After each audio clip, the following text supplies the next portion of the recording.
સુરતના કતારગામ વિસ્તારમાં રહેતા વિધવા મહિલાએ આજે સુરત પોલીસ કમિશનર કચેરી ખાતે પોતાની દીકરી અને જમાઈ હેરાન કરતા હોવાની રજૂઆત કરી છે। શું છે આખો મામલો, જોઈએ આ વિડીયોમાં।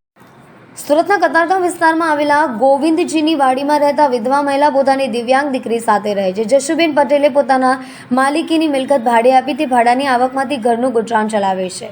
તેમને આજે સુરત પોલીસ કમિશનર કચેરી ખાતે પહોંચી રજૂઆત કરી હતી કે મારી દીકરી જ્યોત્સનાબેન પટેલ જે સાસરી છે તે પોતાના પતિ એટલે કે મારા જમાઈ જયેશ ઈશ્વર પટેલ બંને મને ખૂબ જ હેરાન કરે છે।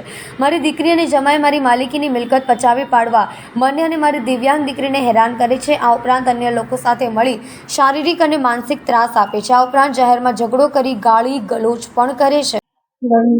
જશુબેન અશોકભાઈ પટેલ, વિધવા છું। નાની પાણી ગામ અંકુર સ્કૂલની આગળ સંગમ સોસાયટી।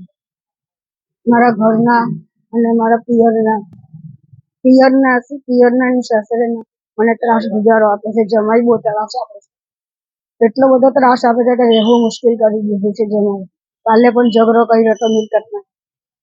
એમનું આજ સુધી ભરણ પોષણ હું જ કરતી હતી। 19 વર્ષથી જમાઈ દીકરીનું ભરણ પોષણ હું જ કરતી હતી ને પછી મને હાર્ટ એટેક આવી ગયો એટલે મને હોસ્પિટલ લઈ ગયા। પછી એમનો ઘરનો જે માલ સામાન હતો રાંધે એ બધો લાવીને ઘરમાં શિફ્ટ કરી દીધો છે। એને કાઢવા માટે મેં સિંગણપર ડભોલી પોલીસ સ્ટેશનથી બોલાવ્યા છે માણસો ને પછી રૂમ ખાલી કરાવ્યો છે।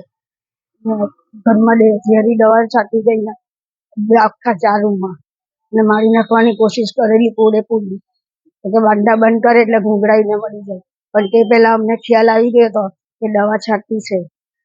એટલે પછી અમે 4 દિવસ બહાર રહેવાની ફરજ પડી હતી।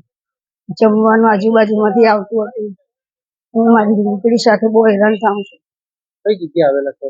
અત્યારે સુરત કમિશનર પાસે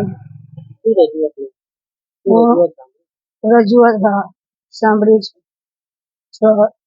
સાહેબે કીધું છે કે તમારું કામ છોકરી માટે કરે છે અને એને ભાગ આપતી હતી તો પણ એને જોઈએ જ છે। જમાઈ જ બહુ હેરાન કરે છે ખોટી રીતના। દુકાન ખોલેલી હતી એ પણ તોડાવી નાખી, બધી આવક હતી મારી બધી જતી કરી નાખી। 1 રૂપિયાની અત્યારે મારી પાસે આવક નથી। હું ગમે તેમ ઓછીના પાછીના કરીને ઘર ચાલવું છે। મારી 40 વર્ષની દીકરીને પણ માંગવાની કોશિશ કરી હતી પણ મેં ના પાડી, છોકરી નહીં મળે। મહિલા મંડળમાં એને છોકરીની માંગ કરેલી, અમે મહિલા મંડળમાં પણ જઈ આવી। તેથી સાહેબે તમને શું બાહેધરી આપી? બાહેધરી આપી બેન જાવ તમને કરી આપી।